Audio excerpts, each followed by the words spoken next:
All attendees are in listen-only mode. Hello, and welcome to our extension of the Working from Home webinar series. Today we're going to be talking about hydrophobic surface treatments presented to you by Aculon. My name is Edward Hughes. I'm the CEO of the company. I'm joined here today with Mary Gattuso, a Senior Business Development Manager. Thank you for taking the time to join our webinar today. It will be a brief webinar. We'll be taking about 30 minutes. We'll be leaving hopefully enough time for questions. The recording will be recorded. The webinar will be recorded, and we will be sending a link of this recording and the PDF of the presentation to all registrants. So you can forward to your colleagues, or you can refer later on if there's any useful information in this webinar. Also, we will try to make this as interactive as possible. So please ask questions. Please type your questions into the GoToMeeting question tab. We'll try and tackle as many of those questions as we can at the end of that. Our goal as a company is very simple. We enable customers to make better products by being an innovative, responsive, and fast developer and producer of best-in-class surface modification technologies. We believe that together we create winning products. During the next 30 minutes, I'm going to give you a quick overview of Aculon, talk a bit about some of the technology platforms we have, some surface modification options, and then go into a number of examples of hydrophobic applications, whether it's electronics, oil and gas, specialty markets, that hopefully may trigger some interest from you and some of the challenges that you're facing. Talk a little bit about how we work with our customers in terms of lab services and then production, and then get into any questions and answers that you have. As a company, we are involved in many different industries, whether it's consumer products, whether it's medical devices, whether it's oil and gas, whether it's industrial type applications. We're involved in a lot of different industries and have seen literally thousands of applications that are looking for surface modification. As a company, we were founded in 2004. Was really the sole purpose of developing and producing surface solutions to modify a broad variety of surfaces, metal, glasses, polymers. And we modify those surfaces by giving it a functionality that the innate substrate doesn't have. It could be hydrophobic, it could be superhydrophobic, it could be oleophobic, hydrophilic, it could be an anti-fingerprinting technology, or it could be adhesion promotion where we're boosting the adhesion to two dissimilar materials. Our treatments are thin. They are easy to apply. We don't use vacuum-based chambers, so it's not a batch production. There's no cure required. They are safe, they're non-toxic, and we offer a number of green options. We like to think that we differentiate ourselves from the competition by not only having proprietary innovative treatments, but also really a willingness to work with the customers to solve problems. We don't believe in just throwing a solution over the wall and saying, good luck, hopefully this is going to work for you, but rather would like to understand what the issues are, try to make sure the solution we're providing you is the right one, and work with you on how it is implemented. We're organized into three areas: electronics, oil and gas, and specialty. Specialty includes a number of things from medical to industrial type applications. And our business model is that we produce chemistry and we ship the chemistry worldwide. In some cases, we do treat parts if they are complex parts, and in relatively small volume, we will treat the parts in-house. But the vast majority of our business is where we ship the finished chemistry for application, whether it's at your own facility or at a contract manufacturer. We have over 38 patents granted now. We've worked on thousands of applications, and we've invested hundreds of thousands of hours solving problems. We have over 100 products, and our people are smart, numerous chemists, PhDs, master's degrees, a number of electrical and mechanical engineers. And we're based here in San Diego, California. This is where our headquarters is, our main lab and manufacturing. We have offices in Shanghai, Singapore, Dallas, Amsterdam, and we have a number of distributors in Asia. So let's talk a bit about why do hydrophobic surfaces matter. So, we deal with a lot of different customers, and the interaction with those surfaces can create issues. And so, we've kind of looked at, this over the years and kind of summarized a number of problems that, people are facing. It could be a functional issue related to a liquid behavior on the surface. It could be water or other types of liquids. It could be a cleaning issue that's time-consuming and expensive. It could be a surface contamination issue. It could be that water droplets contaminate or impede optical performance. It could be adhesive materials sticking to the surface. It might be that the surface is not lubricious enough, or it's not wettable in the ideal sense. It could be that exposure to water results in electronics failures on things like printed circuit boards, or it could be you need a physical barrier to prevent liquid flow. That's not possible to create that physical barrier without some kind of surface treatment. So people have a variety of reasons why they are interested in having a hydrophobic surface. And we have a number of different technologies that address this. Our original technology, where we started the company and the kind of core of the business, relates to self-assembled monolayers of phosphonate. And that is something that we can treat a surface. It can create repellency on that surface. Basically, we're putting down a phosphonic acid with a repellent carbon-based molecule that can be treated, can be functionalized to a number of different things. That phosphonic acid reacts and creates a covalent bond with the surface, so it's very durable. And then we basically, create this less than 5 nanometer, surface treatment that basically repels oils and water. That technology has turned out to be very versatile. It's a hook and tail strategy where you're basically creating a strong chemical bond into that surface, which is resistant to abrasion. It's chemically resistant. It's thermally stable. And you can functionalize the tail for a variety of different things, from lubricity to cleanability to reactivity, etc. So we've built on that technology, and since then added a suite of other surface modification platforms as customers have come to us and said, can you help solve this problem? So we now have polymeric organometallics, transition metal complexates, surface polymer growth, and a number of hydro and oleophilic treatments as well. And that's enabled us to develop some expertise and some platforms around this kind of core business of surface modification. So today we're going to talk about hydrophobic treatments, but just so you know, we also do adhesion promotion, we do water barrier protection, oleophobic treatments, particle treatments, anti-fingerprinting, and a number of hydrophilic treatments today. So let's talk about hydrophobic treatments. So a variety of things that kind of go on. Obviously, you're looking to repel water. And so we're changing that surface energy so we can repel the water. And by most definitions, hydrophobic is when you're above 100 degrees in water contact angle. Superhydrophobic is above 120 degrees. These treatments are optically clear. As I say, they are very thin. And so they don't change the surface appearance or the feel of that surface. So, for example, if you are putting it onto a stainless steel and you are, like the aesthetics of stainless steel, the stainless steel will look identical. These are also flexible treatments in that you can treat a pretty broad variety of substrates as well.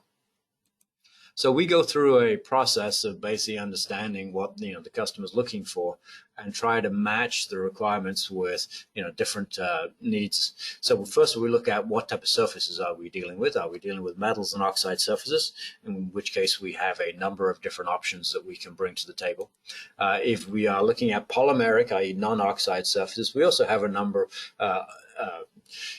options that we can bring to the table here. Less because polymers are a little bit harder to functionalize, but we do have some interesting techniques that we can functionalize those polymers as well. So we kind of divide the world really into those two kind of categories: oxide containing surfaces and non-oxide containing surfaces. And what we try to do is provide a hydrophobic treatment that's durable, one that's thermally stable, and 200 to 300 C, one that's abrasion resistant, so we'd have that strong covalent bond we talked about.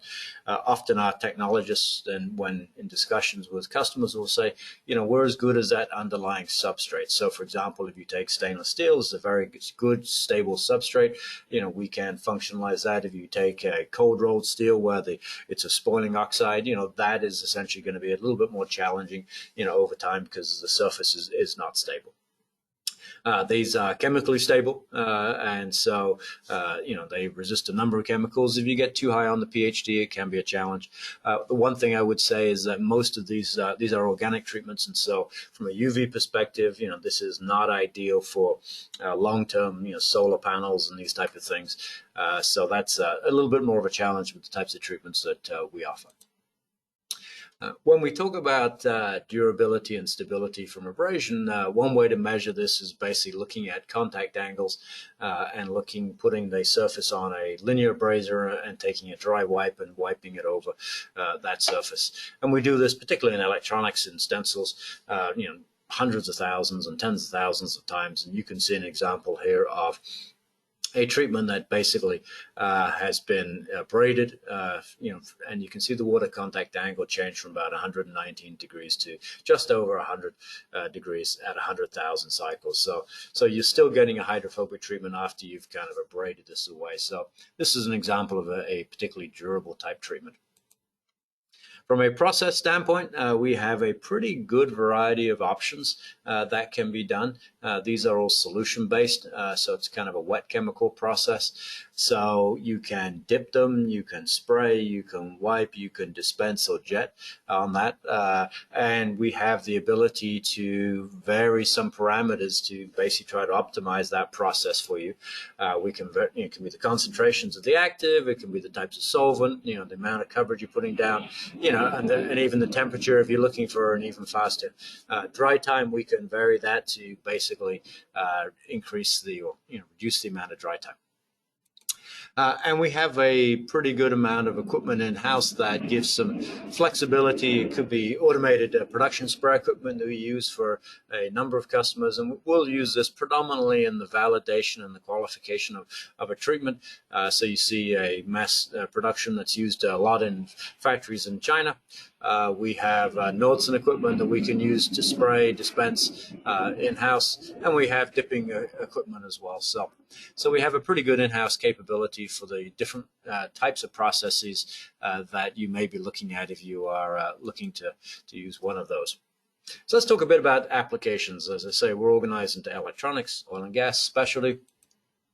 And we have a number of different things in electronics. One of the applications where we're the market leader is a product called NANOCLEAR. It's a stencil coating. I'll talk a little bit more about that in a second.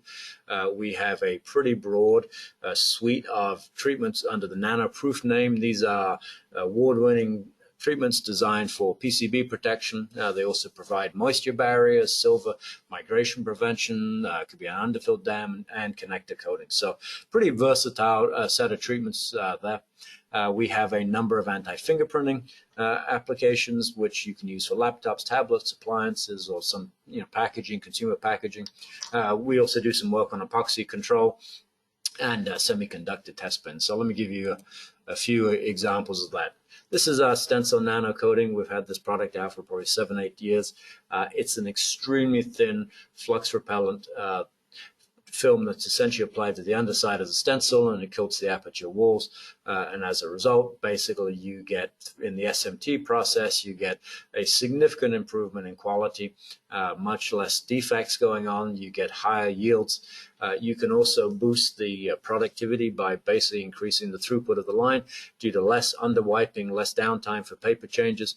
And as a result, you can substantially save a lot of costs because there's less rework, because the quality is better, and you are using less consumables as well. So this has been a very good product for us, very versatile and used around the world. And that's won a number of awards from when we introduced that. There's been a significant amount of media coverage on this, many kind of lead articles, cover stories about this in terms of how it's improved yield and reduced defects. And all those articles are available on our website. So as a result, we've got this product that is increasingly used for across not just difficult to print stencils, which are often fine pitch stencils, but increased, across all types of stencils, because you're getting improved, quality, you're getting better productivity, and you're getting lower costs. So that's good, and that's a product that's has met a lot of customer demand. It's available obviously in the US or around the world as well. We have a number of anti-fingerprinting technologies where they can be used, say, for consumer electronics, appliances, or packaging. And here what we're trying to do is put down a extremely thin optically clear treatment that, basically, as you can see in the photograph here, will create the functionality of water will wet up and oils will wet up, so you're not basically getting the kind of smear and smudges that you get when you have fingerprinting. So, but it does not change the aesthetics of the whether it's the appliance or the laptop. So these are very easy to remove any fingerprints and oils that are on there, and they're robust. We've gone through a significant amount of abrasion testing. So as it relates to waterproofing, we have a number of treatments that are in our portfolio, because basically in the real world, electronic devices often get damaged. It could be, dropping it in the pool. It could be exposure to water in an outdoor environment. It could be, in a medical environment, a wet working condition where you don't want to get that particular device or the piece of equipment in the operating room exposed to it. So we've developed a series of products that basically utilize this proprietary technology. And they range in thickness, and so as we've developed this over the years, we've kind of increased the barrier performance of these to basically get to basically IPX7, IPX8 level ratings, which has kind of been the goal of many electronic equipment. We've built in a number of different functionalities. We have the ability to basically have push-through connectivity, so you can put the material down on the board and you can connect the display or other connectors afterwards, and that they can basically be pushed through. The pins can go through the treatment, so that's an interesting functionality. We have in recent years developed treatments that are flexible. Increasing electronics need to have flexibility, as you think about circuitry and bending to fit into devices. So we have a number of treatments that are flexible now. And we've also developed a number of treatments that are green or VOC exempt, as a number of places around the world are starting to focus more on VOC emissions. So in looking at this, we've got basically a series of treatments that offer a number of benefits. So, from IPX level 3 through IPX level 8, all of these treatments are done on an inline process as opposed to a batch process like a vacuum deposition type process. They are all non-toxic, which obviously is important for operating environments. They have, a number of them have this push-through connectivity, which gives you that flexibility to connect to the display or whatever the other connection needs to be made post application of this. Which, if you think about many conformal coatings and those type of things, you don't have that. Those the connections have to be masked, and that's obviously more time consuming, more costly than doing that. And a number of these treatments are flexible, such that if you have the requirement for the circuitry to be flexible after application and to fit into whatever device, you can do that. And then we, as I say, we offer a number of green VOC exempt. So what we like to do is kind of work with our customers to understand what kind of requirements they've got, and then we can figure out which treatments meet their needs. These treatments offer obviously the benefits of basically reducing product returns due to water damage. They are able to be reworked, which again, if you're looking at traditional conformal coatings that are hard set coatings, you can't do that. They offer no or minimal masking, which is obviously an advantage from an efficiency and a labor standpoint. And they're safe. You don't have to have thermal oxidizers and scrubbers to take out toxic fumes, which in many cases, if you're looking at parylene and other type applications, you need to have, and they're affordable. As I say, they have a variety of different application methodologies, whether it's spray, jet, or in some cases dip. In some cases, customers, it's the least capital intensive, and it's a cheap way to do that is just to dip the board in there and provide that kind of functionality to that. So, but if you're looking for something where you are controlling thickness in a more controlled manner, you could do jet or you could do spray type applications as well. We have a number of different things that we do from an epoxy control, which, sometimes people come to us and say, they're looking for a hydrophobic treatment, but, we'll have treatments that provide both hydrophobicity and oleophobicity. And so in this case, we are looking to protect basically from eliminate the epoxy residue from sticking to certain connections or certain parts of the board, so by basically patenting this, you can basically stop that contamination happening. Also, if you're looking in the semiconductor test space, you've got these test pins that basically go through thousands and thousands of cycles, and basically testing that, and there's some tin oxide buildup on that. And by basically applying some of our treatments to these pins, you can reduce this by a factor of 5, and so extend the life of the pins, and obviously save some cost, and hopefully get continued better readings from that. In oil and gas, we do a number of different things. Some are related to basically removing water blockages down well, and so to enhance oil flow. We also do a number of things where in anti-fouling, where you're looking whether it could be water, or it could be paraffin or asphaltenes, etc., and you don't want that getting onto the equipment. So it could be oil spill containment booms, it could be storage tanks, and it could be things like smaller precision optics like SAPPHIRE windows that are in sensors.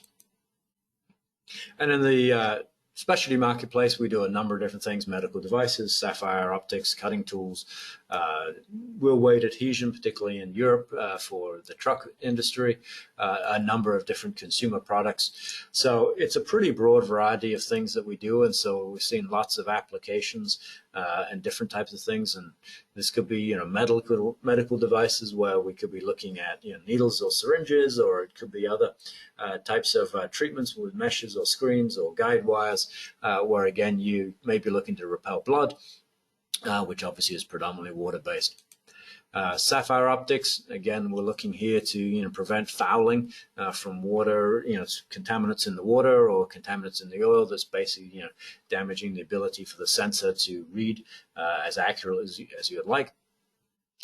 And a number of different things in particle applications as well, where we're looking to modify the functionality of the particle to change that surface energy to whatever is desired, so this can disperse properly into whatever medium that the particles or the powders are going into. So a pretty broad variety of applications.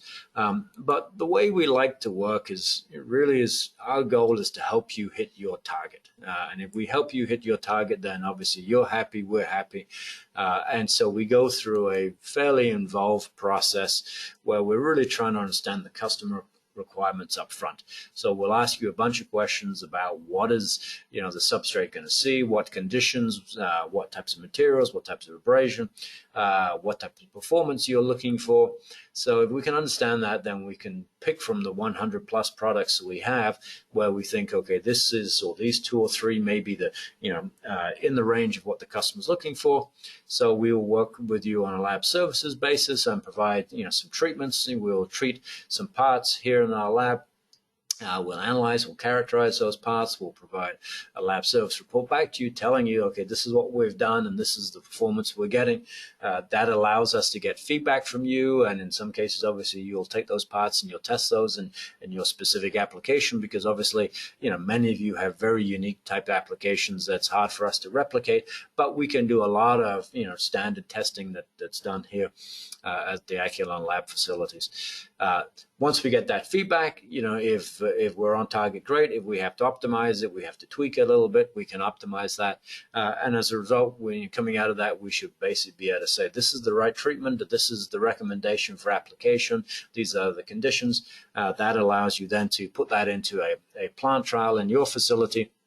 And if we've done our job and we understand what your requirements are, and you've run those tests, then hopefully we hit the target.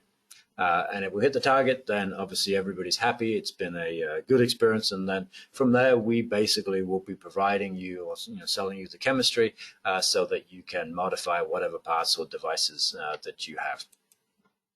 So in kind of building that ability to hit the target, we've had a significant amount of experience where we've learned a lot of kind of what I call hard and soft IP. So, we've got, I think now about 38 patents. We have developed many trade secrets. We've tested and treated thousands of applications.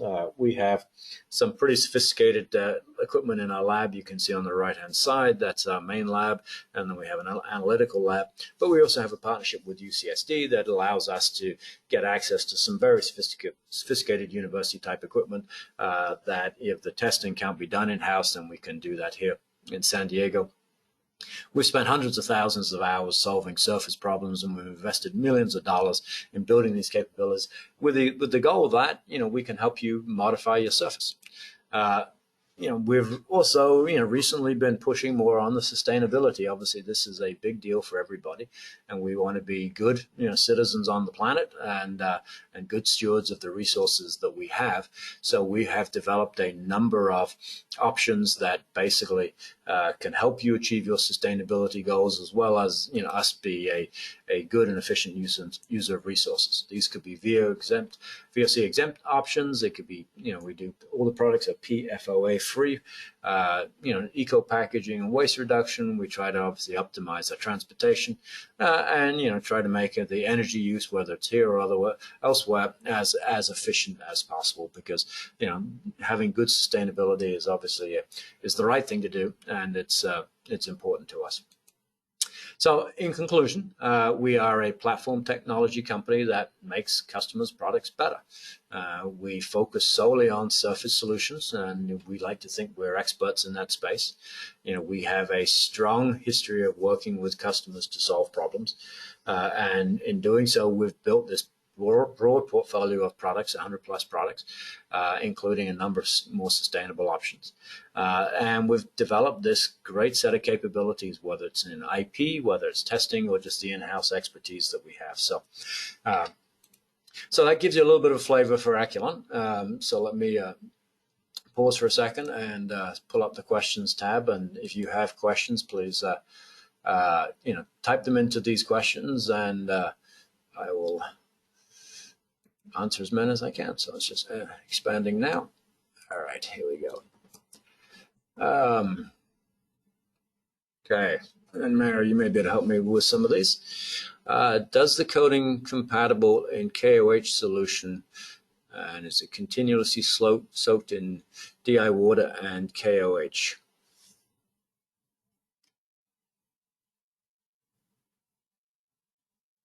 If you're talking, Mary, you're on mute. So, yes, this is Mario here.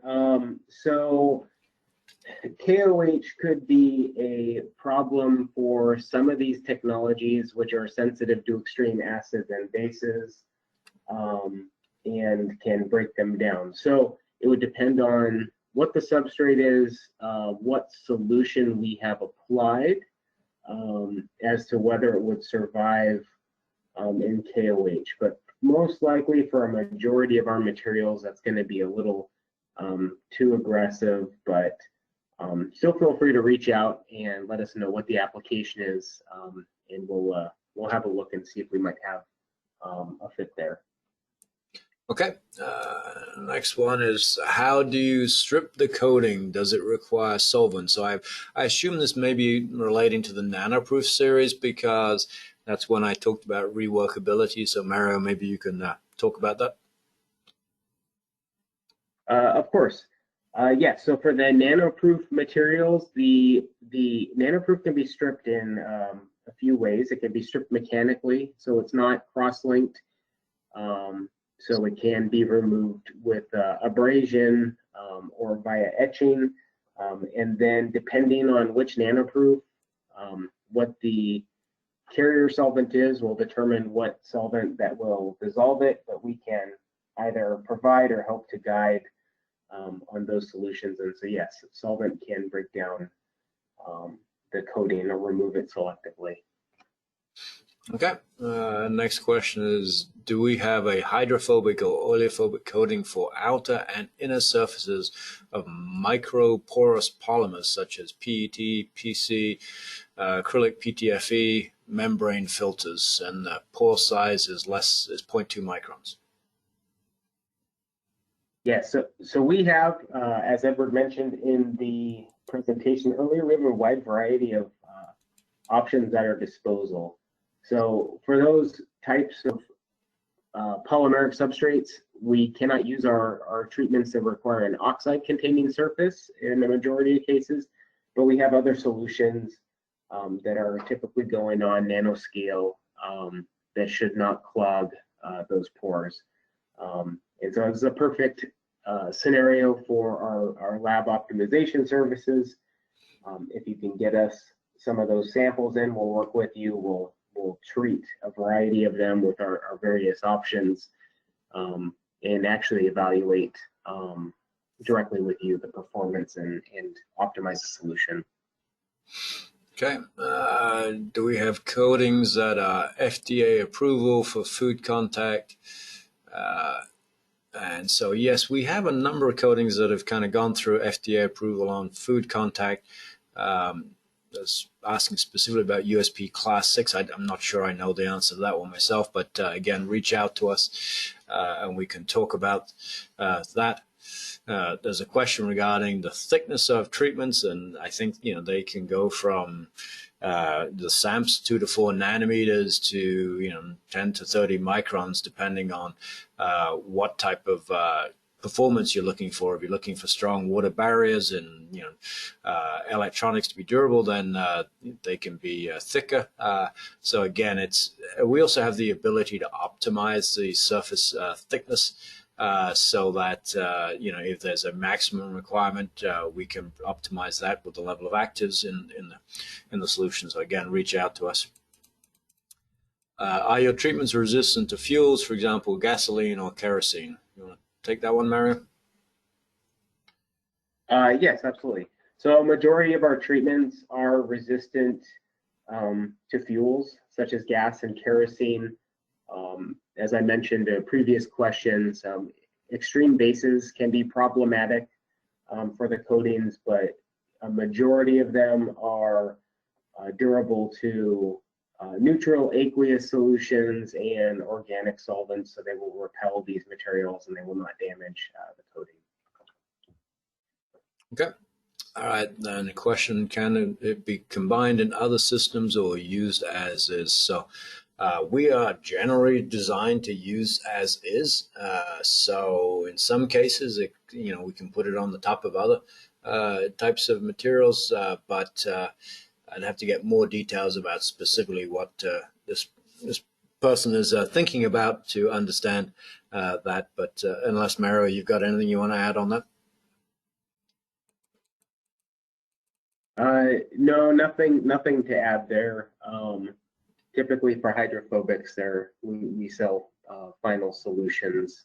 With our adhesion promotion, we have some materials that can be mixed in, but that's obviously not the topic of today's discussion. Okay. And then a question, what would you recommend to create a hydrophobic surface on glass? And I know we have a number of options. Maybe, Mary, you can cover that. Yeah, that's right. We have a number of options for a hydrophobic surface on glass. We have options that are extremely easy to apply, one step that, say, a consumer could apply and maybe reapply on a regular basis. We have options that can be applied in production with long-term durability, and we even have some more complicated options that we can process in our facility here for really precision applications where tightly controlled thicknesses are required. So the route will depend on the details of your application, and we have all the questions that we need to get from you. So just reach out and we'll talk about your application and find out which is the best fit. Okay, and we got one final question. Can we use this coating on silicon membrane?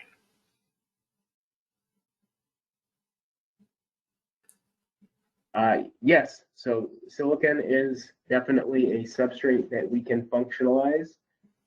Again, depending on the details of your application will impact which of the technologies we utilize, because there are a few that can work in silicon, how we process it, and how it works for your application. So let's talk about that application and then we'll figure out what's the best fit.